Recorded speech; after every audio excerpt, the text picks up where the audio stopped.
chapter 12. A couple other characters for those just joining us. Rachel is Sahara's cousin, right? And she's also in 5th grade because she was a year younger, and so they're in the same class together. Paris is one of her friends that she met in the library. Paris has a friend named Luz. Luz and Paris both like to collect stickers. Sahara gets in some trouble stealing one of Luz's stickers, and Paris takes the blame for it, but Sahara does her best to make it right. Yeah, she did make it right. She gave her the sticker. She gives her the sticker that Sahara earned for her journal entry from Miss Pointy. And so Paris and Luz ask Sahara if she wants to be in their group of people that like to collect e-stickers. Chapter 12, name calling. I think I've told you enough stories to choke a horse, Miss Pointy said, surprising us the next afternoon. I'm in the mood to do some listening. Remember I suggested a while back that you could write stories in your journal about how you got your name? I was thinking that maybe some of you wouldn't mind reading those aloud. This was very exciting because, of course, we were not allowed to read other people's journals without their permission, even though I stuck again and read Daryl's the other afternoon. Miss Pointy passed them out. Several kids waved their hands in there. Pick me! Pick me! In my imagination, I raised my hand.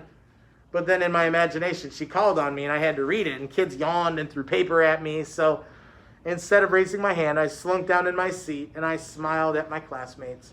I was eager to hear what they had written. Ernie, you have your hand raised so quietly.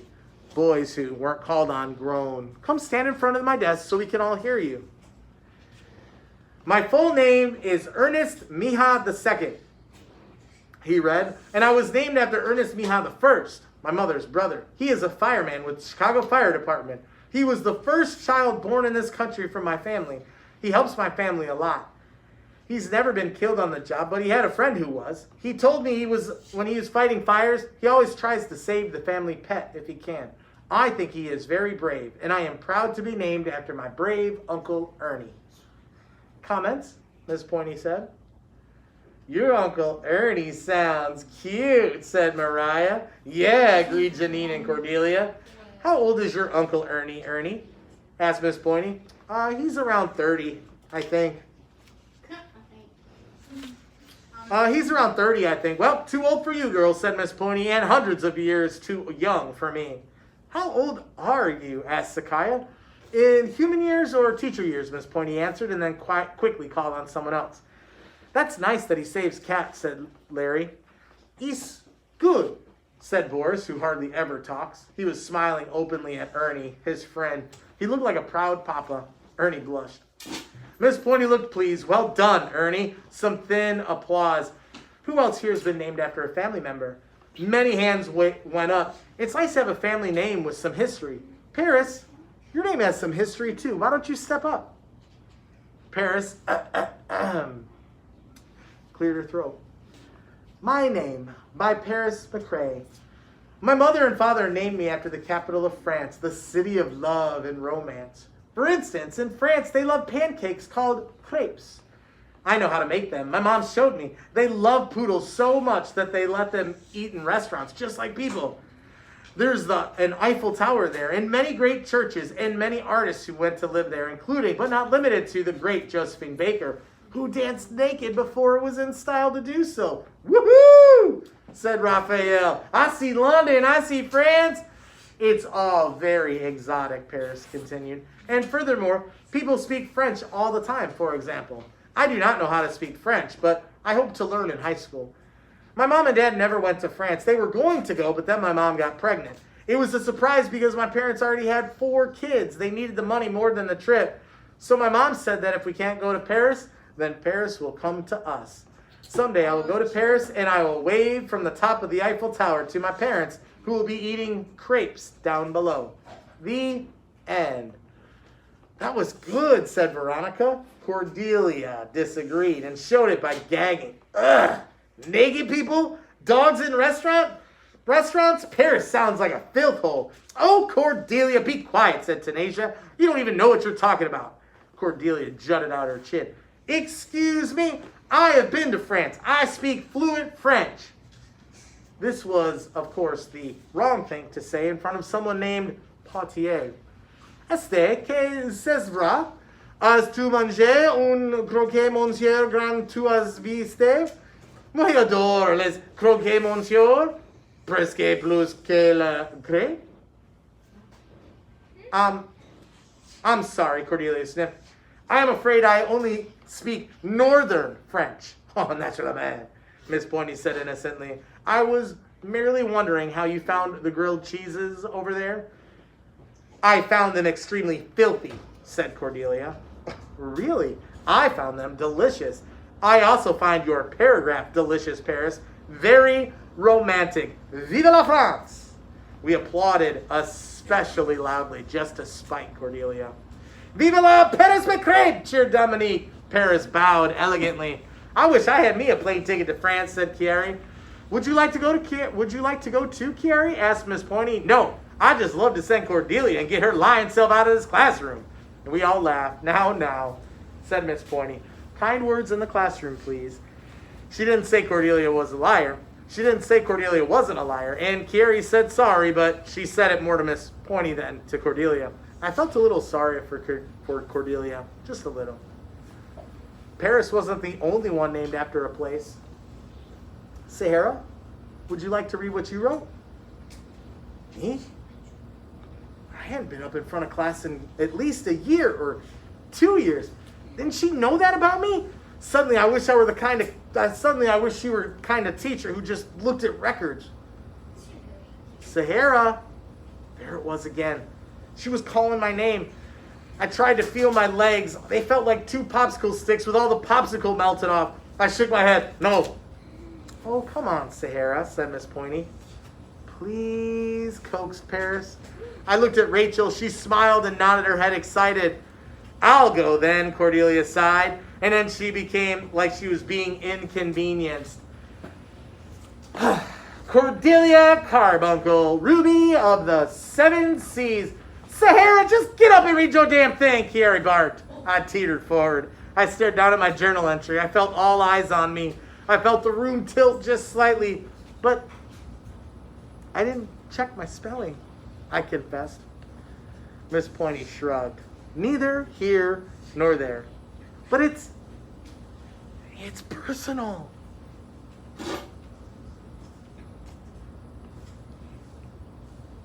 I whispered hoarsely. All good writing is personal, she whispered hoarsely back. Pretend you're reading to somebody else's writing. You'll get through it. But it's weird, I pleaded. It's long. Not as weird and as long as waiting for you to do this, said Miss Pointy, not whispering, embarrassed. I turned to face the class. Take a deep breath, she suggested behind me. My Name by Sahara Jones, I began. Louder, she ordered. My Name by Sahara Jones, I said again. Louder. And with expression, I swallowed. My Name by Sahara Jones, I yelled. The class laughed. Good, said Miss Pointy. Go on. Now remember, what has Sahara shared with the class up to this point? Nothing. Her writing, like has she shared any of her writing? No, she normally doesn't raise her hand in class. She normally doesn't do her work. She never shares her writing. She's super embarrassed. Have you ever been there? Yeah. Have you ever been like called on or you have to go in front of class and you're like, oh, it's so embarrassing. Can't I just sit down? Why is the teacher making me do this? Why is Miss Pointy making Sahara read hers? Olivia, what do you think? Come out of her bubble. For her to come out of like shell. Yeah, I think she said for her to come out of her bubble or for her to come out of her shell. Absolutely. That's hard for kids to do, especially if that's not natural for you. If you don't like being in the spotlight, that's hard to do. But I think it's important for kids to have a chance to do that. That's one of the things that we do here at Mount Pleasant.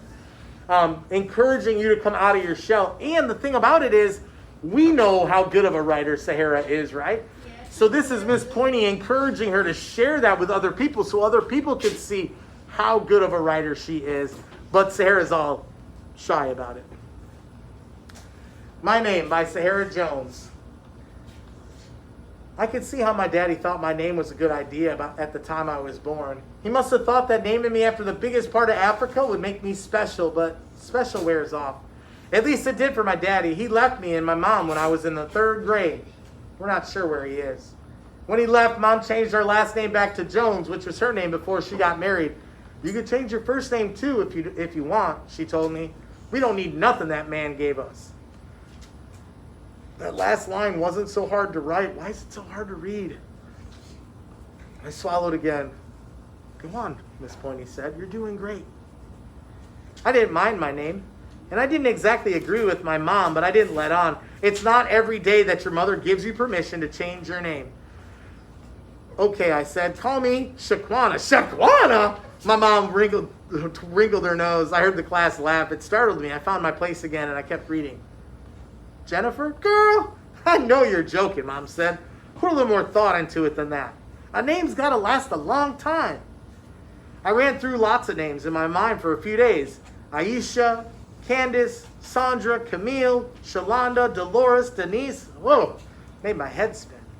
One day we had a substitute, and during science, she showed us a video about the great African desert, the Sahara. A few kids laughed and pointed out that I was named after a desert, but once that was said, nobody seemed very interested in the video. Except for me, I was finally going to see what my father named me after. The sand had ripples all through it, like it was remembering water. The sun dipped down at the edge of the horizon. It shook in the waves of heat like a great orange fist. The desert beneath spread flat and dry, knowing that under its sands live scorpions that are especially venomous. Snakes that can smell the taste of you. Tortoises that know no time. The desert is a mystery. To cross it, you have to be a camel. You have to use what you have for yourself. Keep what you need inside yourself in a big, sagging hump. A camel only spares enough to spit. This is the way to survive in the desert, I thought, as they showed the darkness of night leaning over the dunes. As the video played, I could hear the winds picking up in the desert as the desert night grew colder and colder.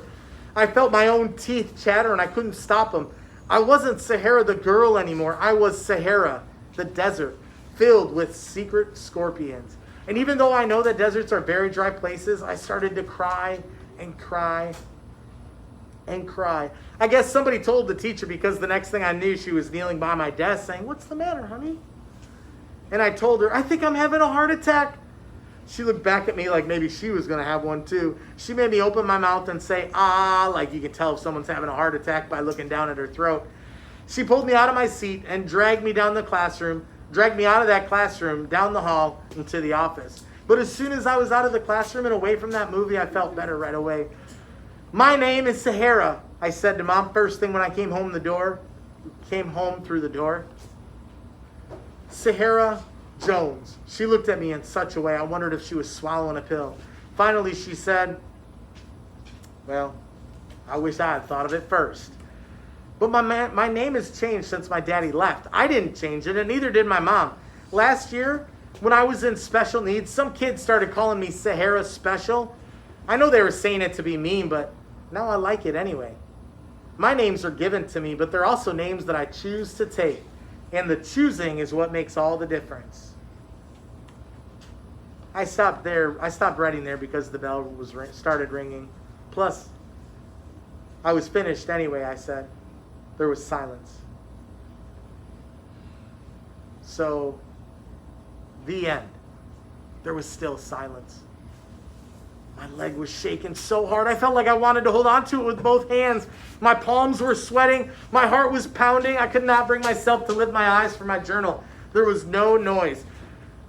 Were they still in the room? Were they all asleep? Were they even alive? "Comments," said Miss Pointy. Still nothing. Out of the corner of my eye, I saw Daryl give me a funny look. "Come on," urged Miss Pointy. "Let's give her some feedback." "Well, what do you want us to say?" Angelina finally said. "Actually, I have some notes here." Cordelia cleared her throat. "I think she meant to say I was finally going to see that after which I was named, not I was finally going to see what I was named after." Michael's voice even rolled its eyes. "Ugh, what's the difference?" "The difference is English," said Cordelia. "She speaks English. There's plenty of big words," said Janine. "How'd you know all those words like, what'd you say? Darkness of night leaning over the dunes," hummed Angelina. tortoises that know no time? Yeah, like, how'd she know all those words like that? Yeah, she writes like a grown-up, said Raphael. All that he said, she said. Well, I read a lot, I mumbled. See, they hated it. They thought it was weird. They thought I was weird. I was weird. I blinked. I would not cry in front of them. Maybe she copied it from somewhere, said Leon. No, she didn't, came Rachel's voice. I was surprised to hear it. She told me this summer that she was going to be a writer and she's going to write a book. Like, a real book? In the library? Ernie was impressed. Uh-huh, I said. Luz leaned over and whispered something to Paris, and they both looked at me excited. I bet they were planning the next meeting of our club for people who like reading and writing and stickers. What's it going to be about? Asked Sakaya. No. Miss Pointy stood up. Don't ask writers what they're writing about. If it comes out of their mouths, it won't come out of their pens. At first, I thought that was funny, and then it wasn't funny at all, said Amir. Yeah, it was great, yelled Paris. I looked up. You got a good imagination, said Rashonda. Girl, I didn't know that you could write like that, rapped Tanasia. Sahara, how your journal get down like that? The class laughed. I would have laughed too if I hadn't been so terrified. I'm sorry I said you copied, Leon said. It was really good, Sahara. Yeah, Sahara, said Sakaya. Wow. I think Sahara should get a sticker, said Luz. She did, said Miss Pointy. It's on her journal. I thought it was long, said Raphael, and everybody ignored him except for Tanasia. Oh, of course you did.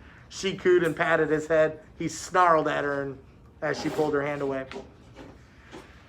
Well, what's the point of Sahara's story? Everyone settled down and looked at each other. Ernie, you're good at morals. What do you think the moral of the story is? Ernie shook his head. Anyone? Don't judge a book by its cover? Came a voice. Who said that? Miss Pointy looked around. Daryl?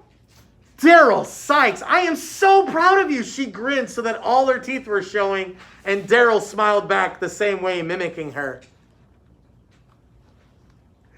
Yeah, Daryl, said Raphael. Hey, don't make a stink about it, said Daryl.